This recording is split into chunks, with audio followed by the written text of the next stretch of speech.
It is already the third week of the month, which means it's time for Game Club. I'm your host, Boston, playing this on Switch. Joining me, as always, is Moonpir. Hi, my name is Moon. I come from a land up over. It's the opposite of Australia. And I was also playing on Switch. And MusiM. And I was also playing on Switch. All right, let's get into the details about the game here. Released in North America on April 18th, 1994. This is Super Metroid. I should probably mention here at the beginning, we were playing Super Metroid, the Metroid that is super. Published by Nintendo, developed jointly by Nintendo R&D 1, also known as the team that made the Game Boy, and Intelligent Systems, also known as the team that made Mario, Zelda, the Fire Emblem series, pretty much everything. So later sort of two kind of dream teams. Was released on the Super NES and I think the Wii, Super NES Mini, the Switch, but no other like proper additional releases. No, unlike Zero Mission, unlike some of that stuff, no remakes or anything like that. Was released on a 24 meg cartridge, which was very large for the time. That's probably the most notable thing about its release. Metacritic and OpenCritic didn't exist. So, Electronic Gaming Monthly Magazine, the four reviewers... Are you about to quote the hallowed EGM? Yes, and there's kind of a killer list of reviewers here, starting with Ed Semrad, who's like one of the most famous EGM reviewers. He gave it a 9. Daniel Carpenter gave it a 9. Al Manuel gave it a 9. And of course, Sushi X also gave it a 9. It was given the Platinum Award and Game of the Month. The UK magazine Games Master Magazine gave it a 90 out of 100. Game Pro here in the US gave it a perfect score of 100. And Edge in the UK, being on brand throughout the decades of its time, gave it an 80. I forgot to give Piers for the release date, which is a bummer. I've had a very busy day. Who cares? It was 1994. There were 3 other games. They all cost $120 alongside this one. Question we ask every month: top of the pile, middle of the pack, or overlooked? Top of the pile. Yeah. I mean, this was the game. I feel like of 1994. Yeah, this is... all right, let's talk... I should say, this is one of the most legendary games of all time, right? Yeah, I mean, especially for the Super NES, it's like, well, here are you got to play Link to the Past, you got to play Super Mario World, you got to play Super Metroid, these are your kind of tentpole releases. Yeah. Let's talk about the game itself, what we liked, what we didn't like. I, unfortunately, have a bit of a confession here at the beginning. I got so close to finishing this, and the reason I didn't is because I was 99% sure this week the Game Club was next weekend. So I started the game on Wednesday, and it's like, I have a week and a half. I got plenty enough time to just kind of take my time, play a little bit on Wednesday, play a lot on Thursday, get to about Friday afternoon. I look at my calendar, and I'm like, oh, no. That is... So I made it about 75% of the way through the game, but I unfortunately had to watch the super cool ending on YouTube. So I have a confession as well, which is stupid. I've been suggesting this game for months. I've wanted to play this game forever. Is this Game Club or Slackers Club? I've just got to ask. Yeah. A little bit of both. And I started this game fairly immediately after last cast, and then I didn't play for a couple weeks, and then I started playing about a week and a half ago, and then I had some other things come up in real life that sucked up half of my evenings this week. And the other thing I did not anticipate on was that this game was so dependent on, one, being really good at platforming, and two, bombing every single freaking wall in the place, because you have to find so much of this game is dependent on you finding secret things to progress. And I was gonna say that would be my number one issue, but we'll get into that as we go. So go ahead. Sorry, but that basically, I had a couple friends over on Thursday who were fanatics for the game, and it turns out they didn't remember it that well. And led me astray. They're like, no, you have to go to, what was it? Meridia is at the underwater place. Yeah. You have to go to Meridia and do this. And like, they're trying to have me do a jump that I decided was just impossible. Like, because I have to freeze the guy on the ground with 4 blasts. And I have to freeze the guy in the air with 4 blasts. And I have to jump on him and get on the platform.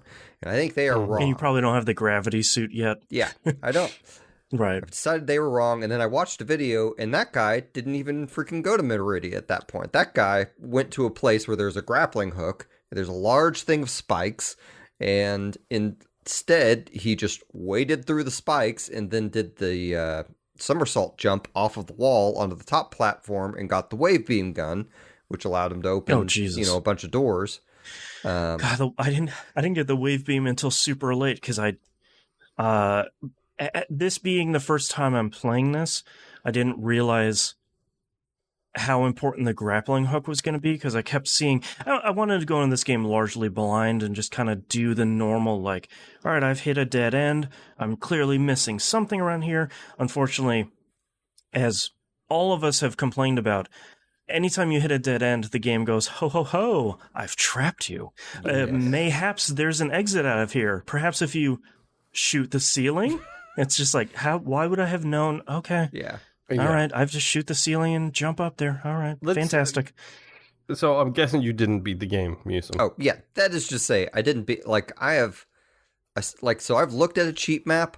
Like, there's 2 maps I hadn't gone to. You know, the one where you eventually run into Mother Brain, and then most of Meridia I have not seen. All the other maps, I have like 70 to 80% full, and yet I've only beaten 1 boss. So... I think I'm about the same point you are, and I think I've beat 3 of the 4 bosses. Oh wow, you were close. Yeah, like I managed to get really close. It just genuinely ran out of time. But yeah, this game is really weird. So I think at the end of the day. Like Go ahead. I was just gonna say, like, this is the thing about this game that bothers me in the future. That would have. It doesn't bother me in the future. That would have bothered me in the past. Okay. Which is to say that through, at this point, decades, and I realize I'm old now. Right. Of video game playing, has taught me a certain level of video game literacy. Me and Boston, we've talked about the wink wink nudge nudge super secret project. Right. Your required reading sort of stuff. Yeah. And stuff like that is playing games for so long is how you start to recognize game developers' tricks. And especially in this game, which is a game that inspired so many future games, you realize where the future people who maybe put a big flashing arrow on something saying this is where you should blow up. Right. Rather than do what the original developers did, which is there is one square that's different to every other square on this wall set. By like a little bit. And you'll find the secret kind of Or thing. like an enemy is crawling out of a wall. What does that mean? It's like, I don't know. It's like, oh, it's a hidden passageway. Okay, I don't think I would have gotten that. Or just once you get the super bombs, just super bomb everything. Pretty much. Literally everything. And that's something that didn't occur to me till my friends were over on Thursday. They're like, no, just when in doubt, super bomb. Right. It's like, oh, half of the screen disappeared. Yeah. Okay. Yeah. Yep. Well, later on, you do get the X-ray specs, which are very helpful.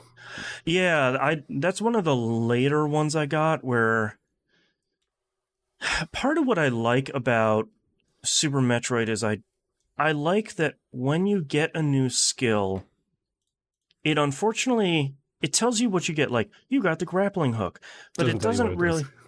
Yeah, like, it doesn't really tell you what it does, and it doesn't really tell you... like naturally through the game how to use it. I think it gets really close. And I think when you look at a genre foundational game like this, if we're going to talk about the same genre, Symphony of the Night, the two halves of the genre's name, I think, like you said, Moon, there's so much shared language that if you play something like Hollow Knight, they do such a better job, obviously because it's 25 years later, do a better job about introducing you to these things. But even when you get the grappling hook, it's like, okay, well, I can't get out of this area I'm in. Okay, so if I hold the button, it shoots out this thing. Oh, it attaches to these things. Okay, cool. It doesn't really teach you that you can grab onto certain enemies that are flying. You can't. You could go 360 around some stuff, which I just barely found out.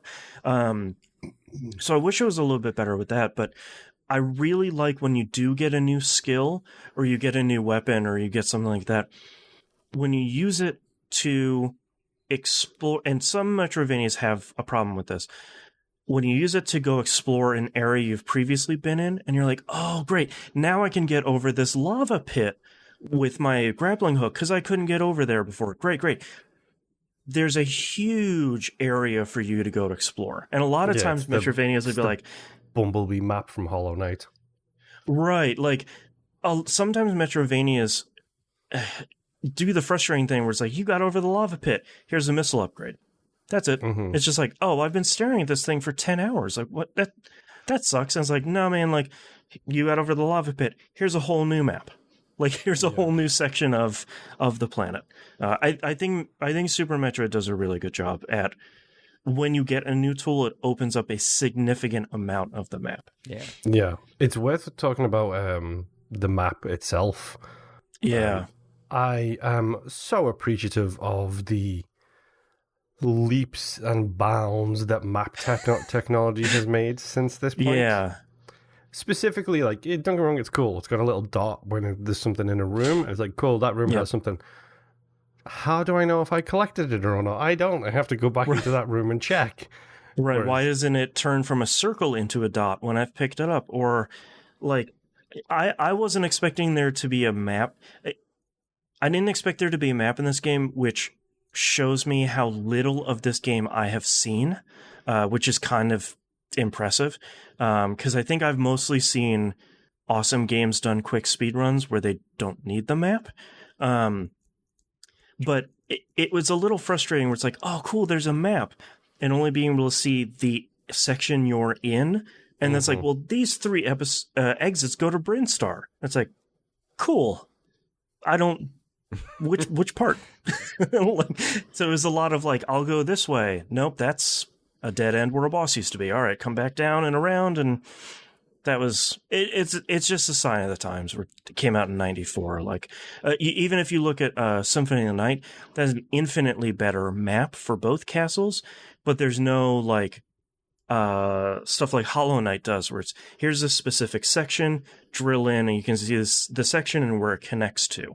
Even Symphony of the Night doesn't do that. So, like, something that was super fascinating to me, like on the language subject, which is may just iterate what you guys just said, but like Metroid was very secret based and whatnot, and I thought this would be.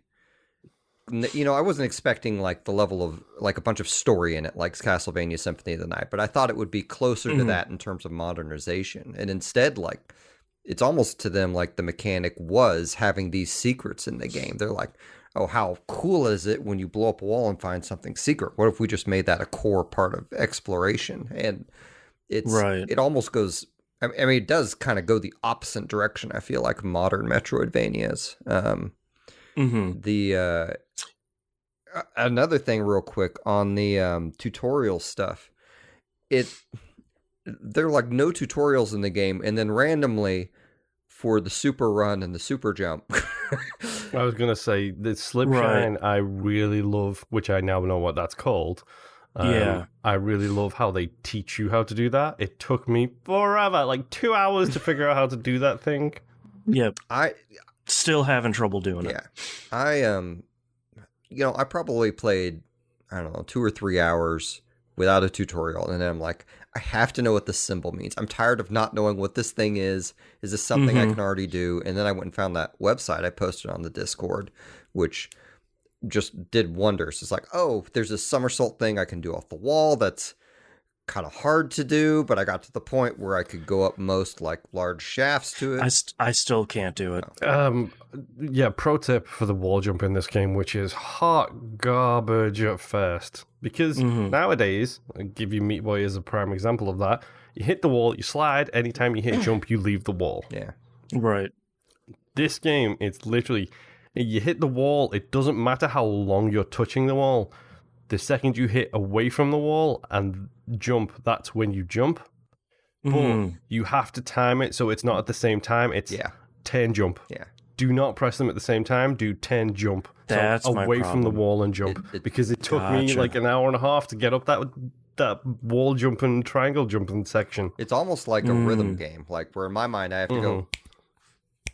I can't really snap with my left hand, but you know, it's da-da, da-da. And once I got used to that, I could usually do it. But the problem, so one of the big detriments for my gameplay experience with this game were the Joy-Cons in general. I think that was a terrible controller to play this with. None of the buttons were where I felt they should be, and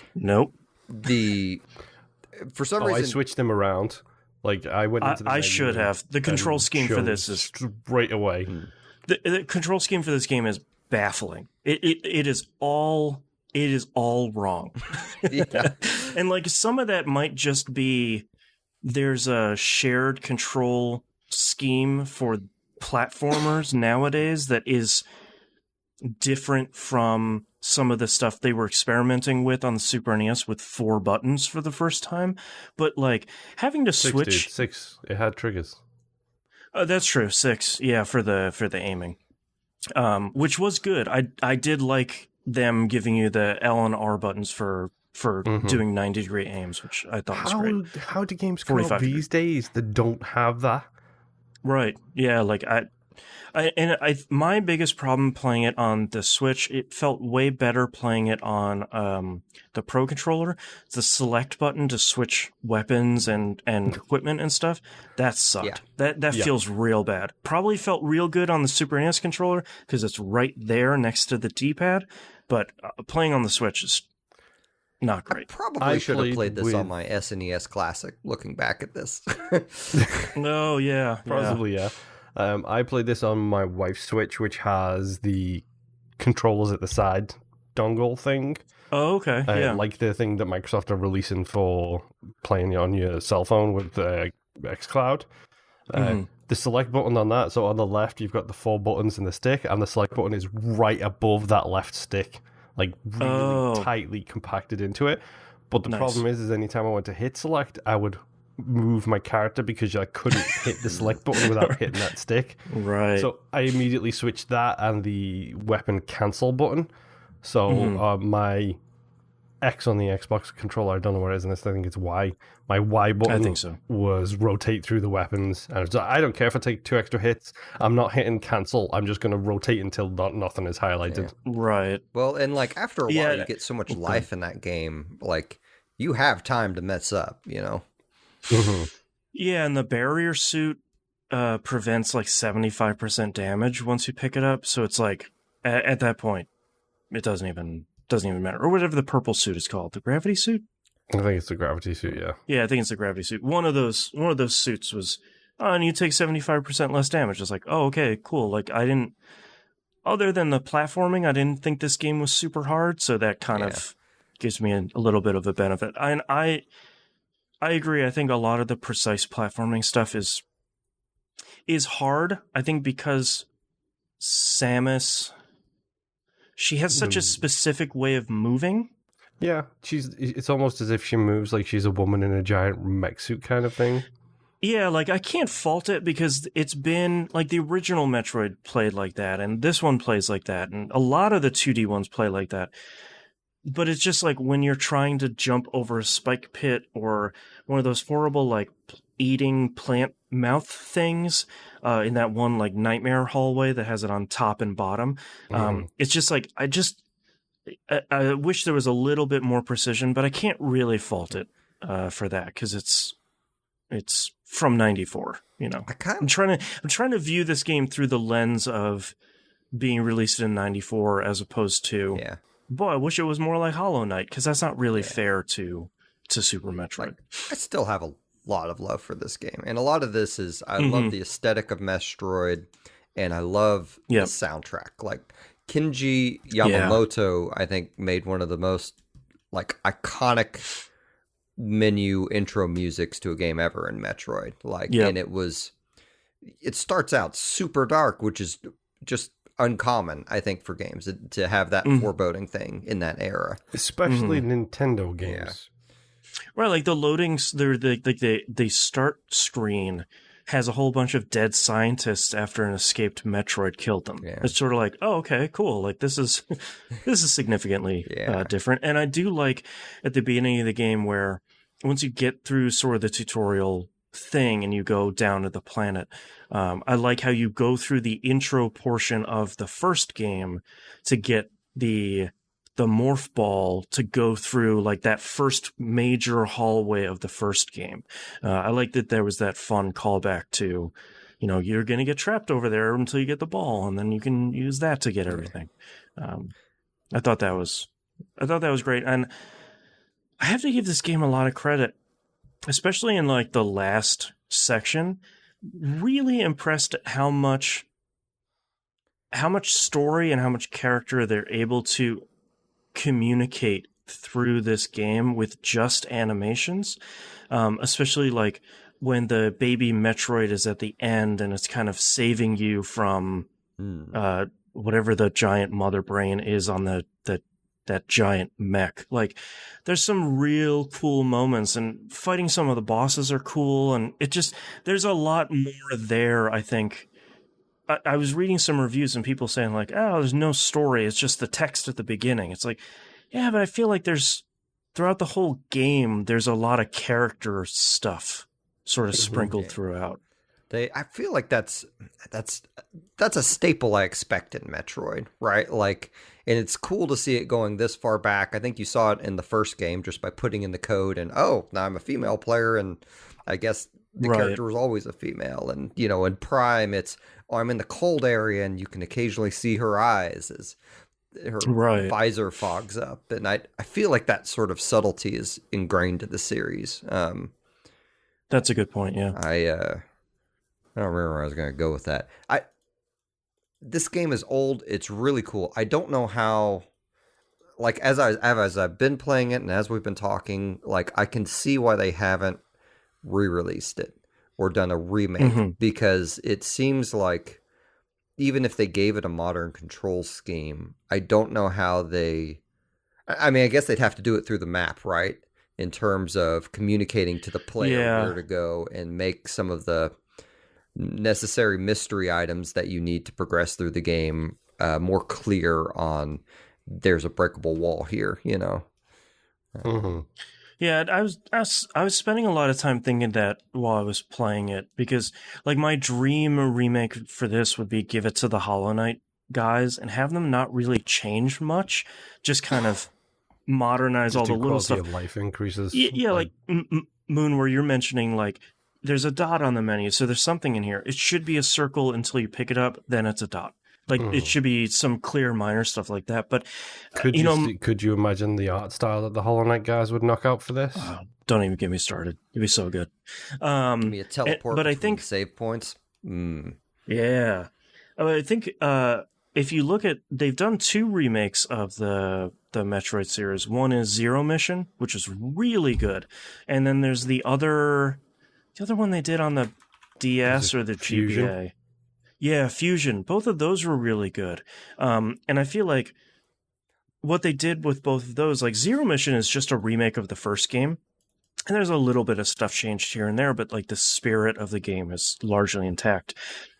That's sort of what I'd like to see them do with this, where it's like, we did a little bit of a cleanup pass on some of the art, some of the animations, some of the stuff, and like maybe you smooth the edges on the experience. Like maybe you keep all the hidden stuff on the map because that's part of Super Metroid, but maybe you make it a little bit easier to find the ice beam. Maybe you'll make it a little bit easier to find your first super bomb pickup. But other than that, you kind of leave the experience largely the same. And that's probably where not being someone who has a 20, 25 year love affair with this game, I feel like that would be how I would want them to do it. Is like, we smoothed a little bit of the edges, but kind of Super Metroid is still here largely. Yeah. Really, I'd like them to make all those games available. I hate that it is so difficult to get any of these old Metroid games other than like these classic consoles. Like you mentioned, Zero Mission and, there's Fusion. Like you're going to have to go pay eBay prices to play those games because they never re-released them on anything. Like same with the Prime games, Well, except I guess you have and Wii, but... And Nintendo's so bad about supporting their old platforms that it's like, you can't even say like, oh, fire up the GBA thing on your Switch and just start playing Metroid games. It's just not even, like there's 25 games on the Super NES thing on the Switch. Yeah. Like it's just a bummer. The annoying thing about that is like, let's just talk about that really quick. Like that isn't even really organized that well if you don't know what the box art looks like. No. It's organized by... I had to go through and read the box art for every single game until I got to Super Metroid to figure out which one it was. Because I think it's organized by date it was added to the service. Not even like release date of the game. It's just, I do have to say, super happy they put save states in there. Super happy it's really easy to use. Because a lot of times it's like, I don't know where a save point is, or I haven't found a save point in this new area. I'm just going to do a save state. I'm going to go do this thing I need to do, and I'll come back in an hour. Before every single boss. Dude, I rewound especially. a lot. Did you guys do the rewinding? I didn't. No, I just save stated. It was there. So there were too many areas where you would be trying to jump onto a ledge and instead fall and then have to go down a screen and then over a screen and then back up a screen. Right. And when I realized I could rewind up to like 30 seconds back, I just started spamming the heck out of that. That's a good idea. I should have done that. Yeah, because isn't it like you go into the L and R menu and then you just hit like Z or ZL or something like that and it just rewinds? You just hold them both down. Yeah, and it just like rewinds. So like you barely hit it if you want the save state menu, and then you hold it down and it brings up the rewind thing, and you can kind of toggle left and right and decide how far back you want to go. Yeah, interesting. It's cool. Yeah, I think I liked Super Metroid more than I was expecting, based on I think it has a really difficult opening, maybe hour or two.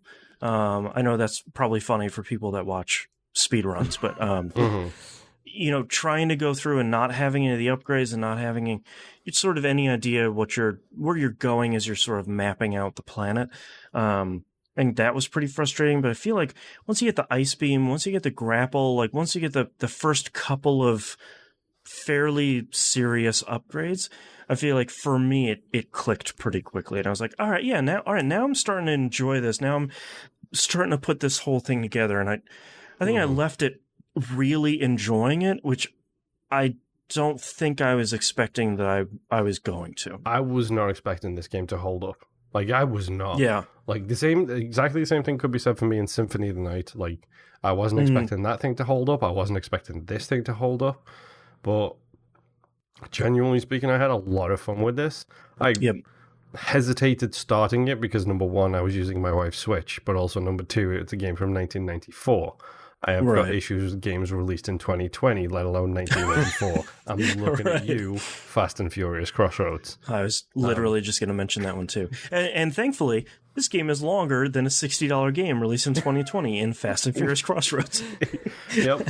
But like it holds up surprisingly well. Like I love the way it looks, and the controls are a little bit janky, but also that's kind of to be expected when you're using a D-pad rather than a stick. Like, I don't know about you guys, I didn't use the stick on the left at all after a while. I just used the 4 buttons. Yeah, just the D-pad. Yeah. Use that as the D-pad instead. Yep. And I think I figured out why Metroid is so popular in America and it's less popular in Japan, because of all of Nintendo's franchises. Metroid is probably the one that is huge over here, and nobody in Japan really seems to care about it. And it's because it's the quintessential Western power fantasy. It's Gears of War, except you're a woman in a suit, and you literally, after like 2 hours of struggling, you thrash everything. Right. Interesting, yeah. MusiM, what are your final thoughts here for Super Metroid? I'm terrible at this game, I think, but I really enjoyed it. It's I think it also hits a part of me that has a certain impatience with, am I supposed to be in this area? Do I need to go back with the other area? Whatever. But it is important to me that I beat this game. So I'm not going to quit it at all. Like I love the art style. I adore the music. You know, I named one of my songs in reference to Metroid, you know, years ago. I loved Metroid Prime, and I don't know. I don't really finish most games, guys. It just is what it is. Sure, yeah. Like Metroid Prime, I never beat, but I played a lot of. And I even someday I'm still going to give Other M a chance. Like I just got to get past the point where I feel like society's going to get mad at me if I like it. Dude, we're never going to get past that. Just play it and embrace the hate. Yeah, I guess so. But it's I think the game's cool. I think you have to be in a certain mindset to go back and play a game like this, but yeah, I still very much it kills me that I don't have the GBA games for this too. Like I love the idea of the Metroid series, and I wish it got more love from Nintendo. And I'm glad at least Super Metroid is available on Switch and is on their classic console. It's a bummer because both of those two GBA games are really good. Yeah. They're really, really good. Well, and Fusion especially is really great because the main bad guy of the game hunts you down through the entirety of it, sort of like Resident Evil Nemesis style, and you cannot take her down through like 95% of the game. Well, that one's it's really supposed to oddly be story heavy too, isn't it? It is, yeah. Yep. Man. And most of the stuff they presented was actually pretty good. I just got to save up and get those games one of these months. They're like $60 or $100 on eBay, which is frustrating, but it is. I like to own all the things of franchises that I really love, and Metroid is one of those franchises that I love. And even if I'm bad at it, like there's just something about this lone woman in a spaceship exploring these monstrous aliens or hunting things down that is just highly appealing to me. And you know, Metroidvanias, I think, are a blast to a lot of people and a lot of us, and they've inspired a lot of game design outside of them, you know, from like Darksiders to, I think, some aspects of Deus Ex, like, could even be attributed to like a Metroidvania. Sure. Oh, 1,000%. Like, it's the whole Prey 2005, 2015, whatever that Prey game was. 2017, yeah. Like, it's the whole thing with that, which was something I needed to teach myself really early, was look up.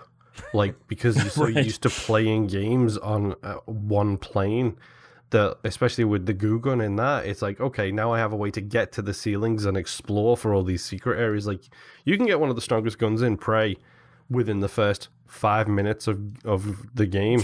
You just have to look up. Like, it's literally that simple. And stuff like that is indubitably inspired by this game. Like, being aware that love is all around you. I mean, secrets are all around you. And you can get far just by being a little bit slower and paying attention to everything. Like, that's in everything these days, it feels like. Yeah, totally. I feel like Metroid has so many like vacant alien ruins that look kind of like ancient, you know. It's not like you're finding an ancient technology most of the time. You're just finding these crazy you're finding all the Chozo statues, like, and I feel like no one, like, very few games have aped that, like, hardly at all. Like, it's always you find alien ruins and there's this highly technological thing there, and like none of it has that empty ancient feeling quite like Metroid does. And that's because these days when you go and explore those ruins, you are the chosen one with that specific genome needed to all the technology sprung to life, and an AI comes and says, hello, chosen one. In this one, sometimes you get an ability and the statue just attacks you. Like, in all honesty, the only thing I can think that has that kind of vibe to it is Subnautica, because Subnautica's got like a whole lot of stuff underwater. Spoiler alert, in a game called Subnautica. That's like ancient labs and alien ruins and stuff like that, which literally the only interaction you have with it is you can open doors. So you can go in and like explore these areas and stuff, but it's not a case of like you're the chosen one to fix the universe. It's like, no, you're trying to survive, and it's just this really cool question marks everywhere you go in that game. Right. Man. Yeah, so we probably don't need to tell you. You should probably play Super Metroid. It's pretty good. I don't know if you've heard about it, but it's pretty all right. Let's talk about our next game. This is actually going to be our last game of the year since we take December off. Correction, our last Game Club game of the year. That's true. The last game we're playing of 2020. Here it is.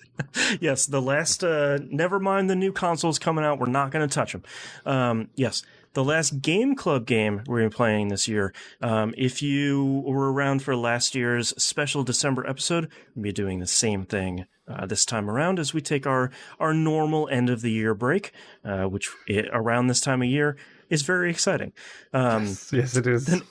The next game we're going to be playing, though, is Ikenfell, the recently released 2020 game that came out on Switch, PS4, and Xbox One. You can spell that Ikenfell. This is a cool kind of not super long, charming 2D RPG kind of Paper Mario thing that everybody seems to really like, and I'm glad we're picking this because it means I have another game here that could potentially be on the Game of the Year list, which this year is especially appreciated.